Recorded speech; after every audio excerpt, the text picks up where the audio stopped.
आजकल कुछ लोगों पर जाति जनगणना का भूत सवार है। जिनको जाति का पता नहीं वो जाति जनगणना कराना चाहते हैं। ये बात अनुराग ठाकुर ने राहुल गांधी को कही। संसद सत्र के 7वें दिन यानी मंगलवार 30 जुलाई को संसद में जून वाली गर्मी दिखी।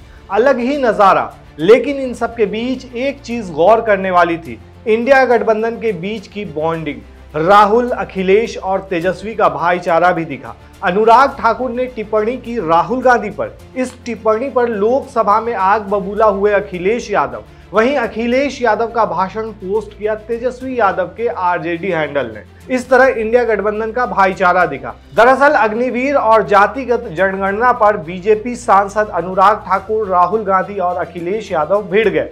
अनुराग ठाकुर ने राहुल गांधी का नाम लिए बिना कहा कि आपके बोलने के लिए पर्ची आती है, उधार की बुद्धि से राजनीति नहीं चलती। आजकल कुछ लोगों पर जाति जनगणना का भूत सवार है। जिसको जाति का पता नहीं वो जाति जनगणना कराना चाहते हैं। जाति पूछना और जाति के नाम पर ताना देना दोनों ही अलग अलग बातें हैं। एक एक्स यूजर कहते हैं कि जिनकी जाति का पता नहीं वो गणना की बात करता है। ये कहकर अनुराग ठाकुर का राहुल गांधी को जाति का ताना देना था।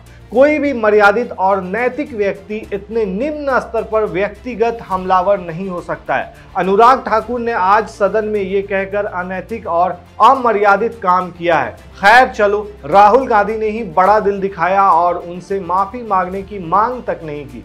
लेकिन इस मामले पर अखिलेश यादव भड़क गए और अनुराग ठाकुर पर जमकर बरसे। उन्होंने कहा कि जाति कैसे पूछी, कोई किसी की जाति कैसे पूछ सकता है। इसके बाद विपक्ष ने हंगामा शुरू कर दिया। राहुल गांधी ने अनुराग ठाकुर पर गाली देने का आरोप लगाया। चलिए आपको पूरे सदन की कार्रवाई शुरू से बताते हैं कि क्या क्या हुआ और इस दौरान क्या खास चीज रही। दरअसल अनुराग ठाकुर ने कांग्रेस से बने पूर्व प्रधानमंत्रियों का जिक्र किया और हर दौर में हुए घोटाले का जिक्र करते हुए कहा कि मैं पूछना चाहता हूं कि हलवा किसे मिला। कुछ लोग ओबीसी की बात करते हैं, इनके लिए ओबीसी का मतलब है only for brother in law commission. मैंने कहा था जिसको जाति का पता नहीं वो गणना की बात करता है। मैंने नाम किसी का नहीं लिया था, लेकिन जवाब देने कौन खड़े हो गए। ठाकुर ने यह भी कहा कि असत्य के पैर नहीं होते और ये कांग्रेस पार्टी के कंधे पर सवारी करता है, जैसे मदारी के कंधे पर बंदर होता है, राहुल गांधी के कंधे पर असत्य का बंडल होता है। इन टिप्पणियों के बाद सदन में हंगामा बढ़ गया तो स्पीकर ने राहुल गांधी को अनुराग ठाकुर के जवाब देने के लिए अनुमति दे दी। इस पर राहुल गांधी ने कहा, अनुराग ने मुझे गाली दी, मुझे इनसे माफी भी नहीं चाहिए। अनुराग ठाकुर ने राहुल गांधी पर निशाना साधते हुए ये भी कहा कि उन्हें पता होना चाहिए कि एलओपी का full form leader of opposition होता है, लीडर ऑफ प्रोपोगेंडा नहीं।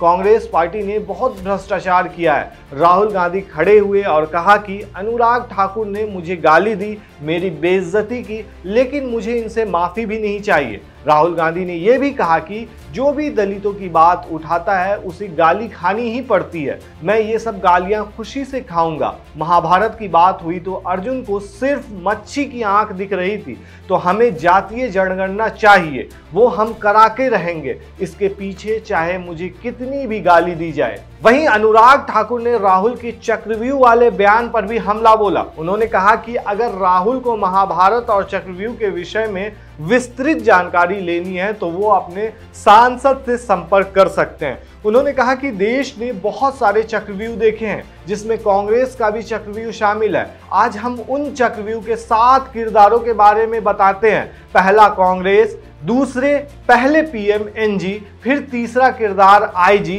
चौथा आरजी1, पांचवा एसजी, छठा आरजी2, सातवां आप सब जानते ही हैं। दरअसल राहुल ने सोमवार को कहा था कि 21वीं सदी में एक नया चक्रव्यूह रचा गया है, वो भी कमल के फूल के रूप में तैयार हुआ है। इसका चिन्ह प्रधानमंत्री अपने सीने पर लगाकर चलते हैं। अभिमन्यु के साथ जो किया गया वो भारत के साथ किया जा रहा है। आज चक्रव्यूह के बीच में 6 लोग हैं। ये 6 लोग नरेंद्र मोदी, अमित शाह, मोहन भागवत, अजित डोभाल, अडानी और अंबानी हैं।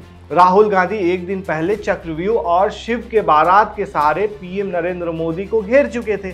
बीजेपी सांसद अनुराग ठाकुर ने विपक्ष की चक्रव्यूह को भेदने के लिए शशि थरूर के नोवेल द ग्रेट इंडियन का सहारा लिया। ठाकुर ने इस उपन्यास की पृष्ठ संख्या 245 में लिखी गई बातों को पढ़ते हुए कहा कि 15 अगस्त 1947 को प्रधानमंत्री के रूप में नरेंद्र मोदी तो नहीं थे, और ये यानी कि शशि थरूर कह रहे हैं कि सन 1947 में जिन्होंने सत्ता संभाली थी वो धृतराष्ट्र थे। यहाँ धृतराष्ट्र किसको कहा जा रहा है? देश के प्रथम प्रधानमंत्री को धृतराष्ट्र हमने नहीं कहा। इस पर स्पीकर ने कहा कि उन्हें शो कॉज नोटिस दिलवाकर ही रहेंगे। वहीं अखिलेश यादव और अनुराग ठाकुर में भी जमकर तू मैं हुई। इस दौरान सपा अध्यक्ष अखिलेश यादव ने कहा कि मैं पूछता हूं कि राज्यों से 10% कोटा क्यों मांग रहे हो? सरकार खुद ये बात स्वीकार करती है कि ये स्कीम ठीक नहीं है, यानी कि अग्निवीर के बारे में वो बात कर रहे थे। तभी वो अपनी राज्य सरकारों से कह रहे हैं कि अग्निवीर वाले जो लौट कर आएंगे उन्हें कोटा दीजिए। अखिलेश यादव ने अनुराग ठाकुर से पूछा, चैल कहाँ है? कभी गए हो उस मिलिट्री स्कूल में? मैं खुद मिलिट्री स्कूल में पढ़ा हूं। आप परमवीर चक्र की बात कर रहे हो, हम भी कई नाम गिना सकते हैं जिन्हें परमवीर चक्र मिला है। इस पर अनुराग ठाकुर ने कहा कि मैं आर्मी में कैप्टन हूं।